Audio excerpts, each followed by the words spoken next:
로마서 254번째 시간입니다. 오늘은 하나님의 비전의 동력자라는 제목으로 하나님의 말씀 함께 나눕니다. 지난주에는 야곱의 구원자이신 주님이란 제목 하에 사도 바울의 비밀의 핵심을 나누었어요.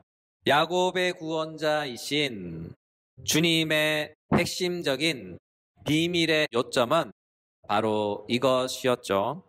앞으로 미래의 어느 한때 바로 이방인의 구원이 충만함에 이를 때에 유대 민족으로서 온 이스라엘은 야곱의 구원자로 말미암아 모두 다 구원받을 것이다. 바로 이것이 사도 바울의 예언이었으며 이것이 바로 사도 바울께서 말씀하고자 하신 비밀의 핵심입니다. 문제는 우리가 왜 사도 바울의 이 예언과 그 예언의 비밀을 알아야 할까? 달리 말해서 사도 바울의 이 비밀과 우리와는 무슨 상관이 있는가 하는 것이죠. 이에 대하여 두 가지 답변으로 오늘의 말씀을 나누겠습니다. 첫째, 하나님의 비전을 하나님과 공유하도록 하기 위해서입니다. 쉽게 말해서 하나님의 생각과 꿈을 공유한다. 하나님의 생각과 꿈을 공유한다. 그런 의미인 것이죠. 그렇다면 하나님의 생각, 그분의 꿈은 무엇일까요? 하나님의 생각은 하나님께서 뜻하시고 계획하신 영원한 목적이 이루어져 마침내 성취되는 것입니다. 그렇다면 그분의 영원하고 위대한 꿈은 무엇입니까? 그것은 바로 예수 그리스도를 언약의 머리로 한 그리스도의 영원한 나라, 곧 하나님의 나라를 이 땅에 영원히 세우는 것입니다. 고린도전서 15장 24절. 그 후에는 마지막이니 그가 모든 통치와 모든 권세와 능력을 멸하시고 나라를 아버지 하나님께 바칠 때라. 28절. 만물을 그에게 복종하게 하실 때에는 아들 자신도 그때의 만물을 자기에게 복종하게 하신 이에게 복종하게 되리니 이는 하나님이 만유의 주로서 만유 안에 계시려 하심이라. 그렇죠. 이것이 하나님의 생각이며 이것이 하나님의 뜻이며 이것이 하나님의 영원한 계획과 목적입니다. 그러나 흔히들 사람들이 꿈하면 세상의 이해를 따라 인간의 방식으로 이해합니다. 그래서 꿈하면 허망한 꿈, 이룰 수 없는 꿈, 개꿈 이런 식으로 이해합니다. 그러나 하나님의 꿈은 다릅니다. 하나님은 절대적으로 전능한 능력을 갖고 계셔서 그분의 꿈은 반드시 이루어지고 성취되어 열매 맺는 영원한 현실이 되는 꿈입니다. 이로 인하여 하나님의 꿈을 비전이라고 합니다. 그것이 너무나 확실하고 장래의 어느 날 선명하게 나타날 현실의 확실한 조감도이기 때문이죠. 여기서 조감도란 것은 높은 곳에서 내려다보는 그림이나 지도를 가리킵니다. 흔히 건축 전문 용어로 많이 사용되죠. 건축가는 건물을 짓기 전에 먼저 본인의 생각을 따라 어떤 건물을 지을 것인가 그것을 정하고 그 생각에 따라 생각을 설계하고 설계한 그 모양을 한 장의 그림으로 표현합니다. 그것이 바로 조감도입니다. 그래서 우리는 조감도만 봐도 이런 건물을 짓는구나 하고 단번에 이해할 수 있어요. 이와 같은 것이 바로 비전입니다. 따라서 사도 바울은 지금 하나님의 꿈을 본문을 통하여 영적 조감도로 보여주고 있어요.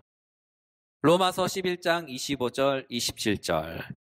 형제들아 너희가 스스로 지혜 있다면서 이 신비를 너희가 모르기를 내가 원하지 아니하노니 이 신비는 이방인의 충만한 수가 들어오기까지 이스라엘에 들어는 우둔하게 된 것이라. 그리하여 온 이스라엘이 구원을 받으리라. 기록된 바 구원자가 시온에서 오사 야곱에게서 경건하지 않은 것을 돌이키시겠고 내가 그들의 죄를 없이 할 때에 그들에게 이루어질 내 언약이 이것이라 함과 같으니라. 따라서 우리가 진실로 하나님의 백성이라면 당연히 우리는 그분의 꿈을 함께 공유해야 합니다. 왜냐하면 우리에게 구원의 자비를 베풀어 주신 그분의 생각과 그분의 의지를 따라가는 것은 구원받은 자로서의 마땅한 의무이기 때문이죠. 이는 우리 영혼의 주인의 생각을 읽고 그분의 생각의 길을 따라 걷는 구원의 길입니다.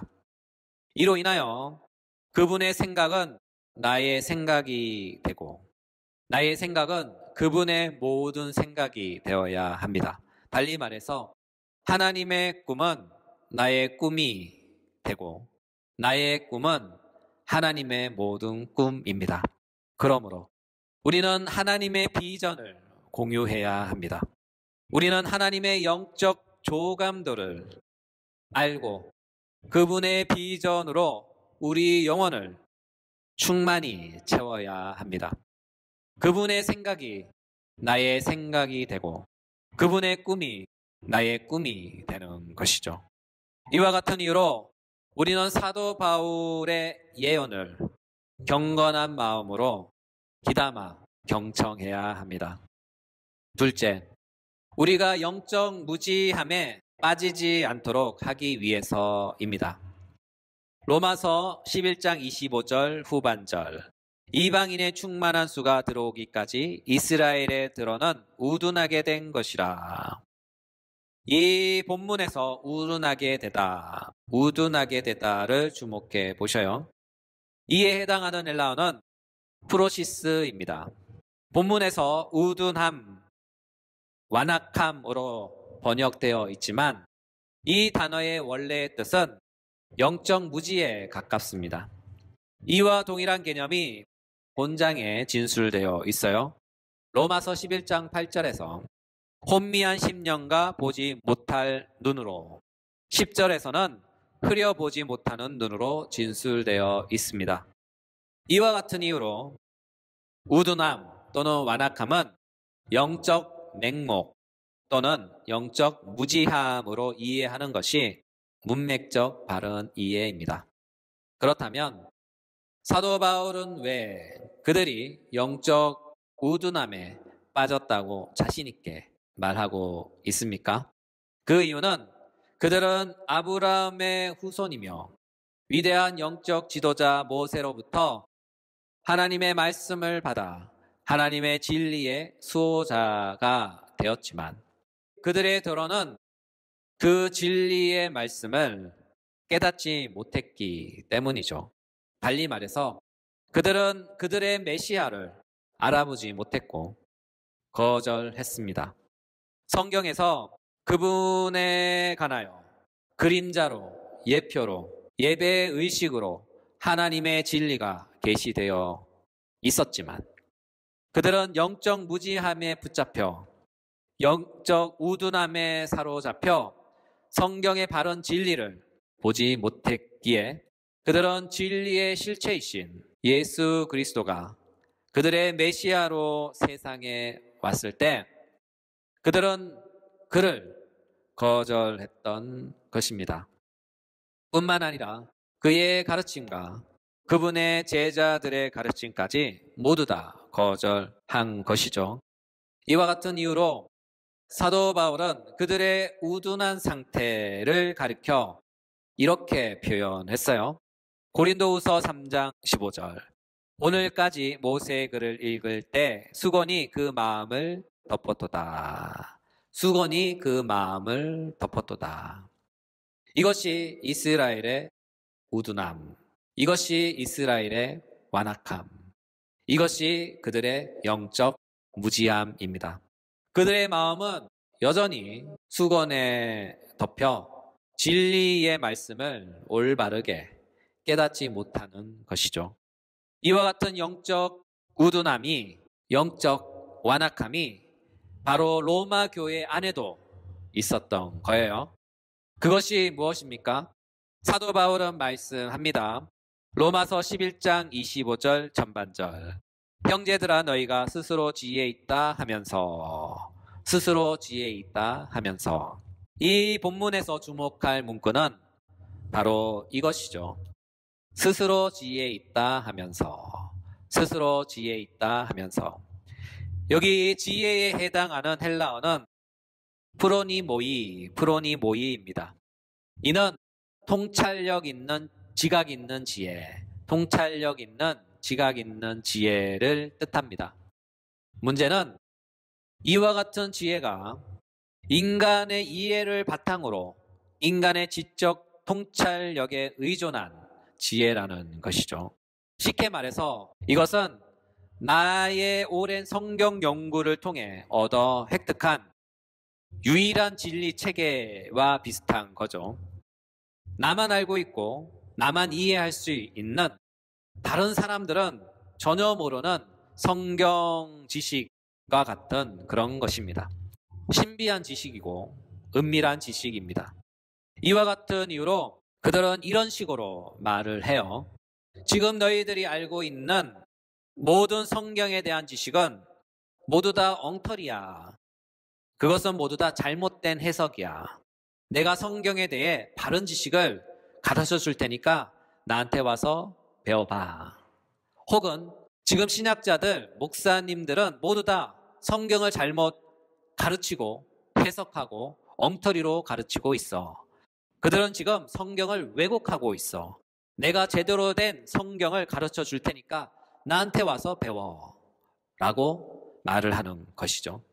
이것이 바로 사도 바울이 본문에서 지적하며 꼬집는 지혜에 대한 의미이며 그 용어입니다. 한마디로 어리석은 사람의 지혜입니다. 반면에 본문에서 이와 같은 지혜에 대조되는 문구가 있는데 그것이 바로 신비입니다. 신비에 해당하는 헬라어는 미스테리온입니다. 이 단어의 뜻은 비밀이란 뜻이죠. 이로 인하여 혹자는 그 당시에는 밀교가 있었는데 사도 바울이 그 단어를 차용해서 다른 의미로 사용한다고 주장하기도 하고, 권위 있는 학자들은 이 비밀을 하나님의 계획과 관련해서 설명하기도 합니다. 그러나 문맥상 사도 바울은 비밀을 스스로 지혜에 있다 생각하는 그들을 빗대어 사용한 것으로 보는 것이 더 문맥적이지 않나 제의해 봅니다. 그리고 사도 바울이 사용한 비밀의 의미는 바로 다음 절에서 그 의미가 선명하게 드러나죠. 로마서 11장 26절. 그리하여 온 이스라엘이 구원을 받으리라. 기록된 바 구원자가 시온에서 오사 야곱에게서 경건하지 않은 것을 돌이키시겠고. 이 구절에서 기록된 바를 주목해 보셔요. 사도 바울이 사용한 비밀에 대한 다른 의미는 바로 기록된 성경입니다. 성경에 기록된 모든 내용이 바로 하나님의 비밀인 것이죠. 달리 말해서 하나님의 계시의 말씀인 성경이 비밀의 내용입니다. 곧이어 사도는 그 계시의 말씀이, 그 비밀의 내용이 무엇인지 계속 설명하시죠. 하나는 구원자가 시온에서 오사 야곱에게서 경건하지 않은 것을 돌이키는 것입니다. 이 말씀은 이사야서 59장 20절의 말씀이죠. 구속자가 시온에 임하여 또 다른 하나는 이사야서 27장 9절의 말씀입니다. 야곱의 부리가 속함을 얻으며, 이것이 바로 하나님의 계시, 이것이 바로 하나님의 비밀입니다. 이와 같은 의미에서 기독교의 비밀은 그 당시 로마 제국에서 유행했던 밀교, 달리 말해서 은밀한 비밀 종교와 그 내용과 그 결에 있어서 성격이 전혀 다릅니다. 그 당시 밀교의 특징은 소수의 선택된 자들에게만 그 비밀이 알려지는 신비한 비밀이었죠. 그러나 기독교의 비밀은 인간의 지혜와 이해력과 통찰력에 의지하는 비밀이 아니라 하나님에 의해 계시된 비밀, 달리 말해서 하나님께서 사람에게 알리시고 드러내시고 전하며 선포하라고 주신 비밀입니다. 따라서 기독교의 비밀은 소문내는 비밀이며 지붕 위에서 선포되는 비밀이며 세상 모든 사람들이 알아야 하는, 꼭 들어야 하는 하나님의 비밀인 것이죠.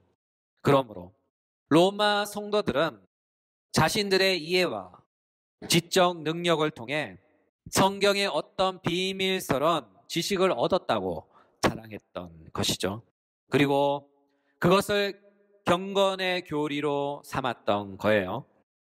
오늘날의 방식으로 한원하면 내가 성경을 보다가 또는 열심히 연구해서 묵상해서 어떤 한 진리의 체계 같은 것을 또는 지식의 어떤 체계 같은 것을 발견한 것이죠.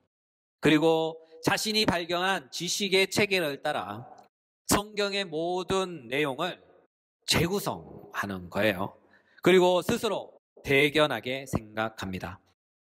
내가 진정한 성경의 비밀을 발견했어. 내가 진정한 성경의 비밀을 발견했어. 내가 발견한 방식으로 성경을 봐야만 성경을 바르게 제대로 볼 수 있는 거야.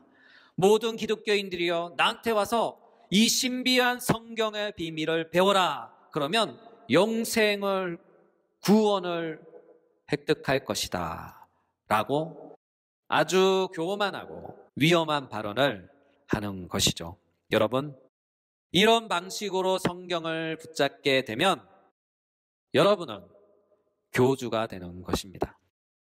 사도 바울은 이와 같은 지혜를 경계하면서 우리에게 경고하시죠. 이스라엘의 들어는 우둔하게 된 것이라.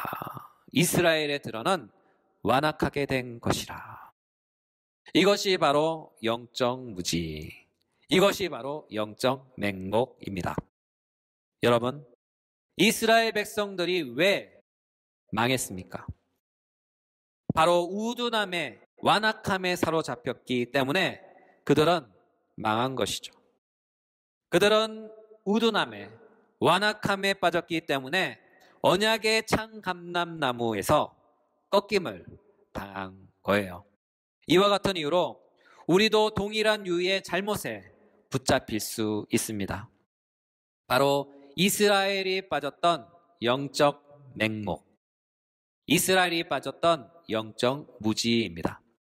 이와 같은 영적 맹목, 영적 무지에 빠지지 않기 위하여 우리는 어떻게 해야 할까요?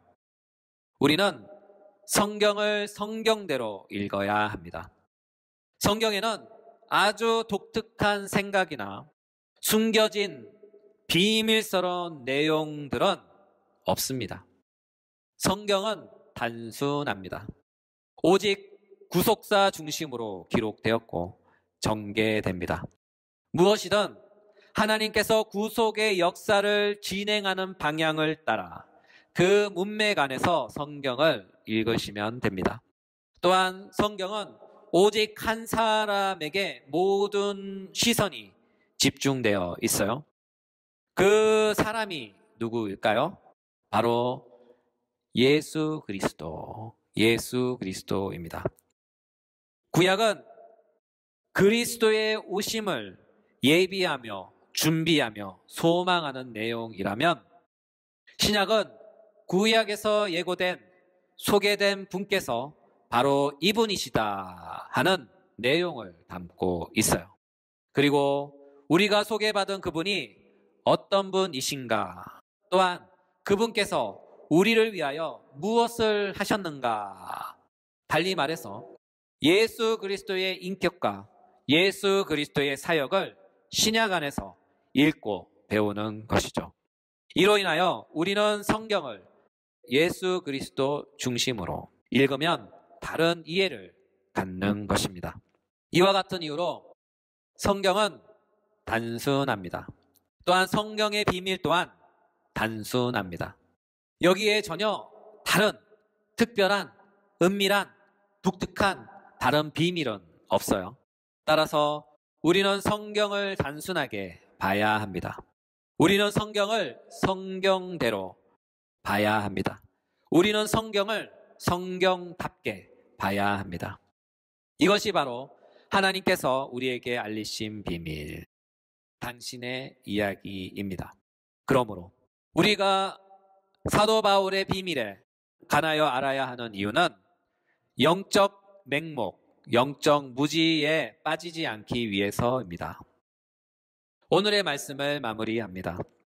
우리가 오늘의 말씀을 통하여 하나님의 비밀을 배웠다면 우리는 하나님의 비전을 갖고 그분의 비전과 함께 동역하는 하나님의 비전의 동역자가 되시길 예수님의 이름으로 권면합니다.